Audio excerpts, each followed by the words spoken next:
వైద్య విజ్ఞాన రంగంలో చైనా శాస్త్రవేత్తలు చరిత్ర సృష్టించారు. ఒకే వ్యక్తికి పంది నుంచి సేకరించిన కాలేయం 2 మూత్రపిండాలను విజయవంతంగా అమర్చారు. సౌత్ చైనాలోని ఒక విశ్వవిద్యాలయంలో సన్ జియాంగ్ నేతృత్వంలోని బృందం ఈ అరుదైన శస్త్రచికిత్సను నిర్వహించింది. ఇది ప్రపంచంలోనే తొలిసారి జరిగిన బహుళ అవయవ జెనో ట్రాన్స్ప్లాంటేషన్గా గుర్తింపు పొందింది. ఈ ప్రయోగం కోసం బ్రెయిన్ డెడ్ అయిన 53 ఏళ్ల వ్యక్తి శరీరాన్ని ఉపయోగించారు. కుటుంబ సభ్యుల అనుమతితో ఈ సర్జరీ చేపట్టినట్లు శాస్త్రవేత్తలు తెలిపారు.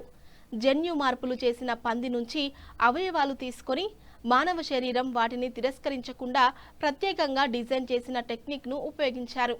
దీంతో అవయవాలు సజావుగా పనిచేయడం ప్రారంభించాయి. ఈ విజయాన్ని ప్రపంచ వైద్య రంగంలో కీలక మైలురాయిగా భావిస్తున్నారు. భవిష్యత్తులో అవయవదాతల కొరతను తగ్గించడంలో ఇది పెద్ద ముందడుగు కావచ్చని శాస్త్రవేత్తలు ఆశాభావం వ్యక్తం చేశారు.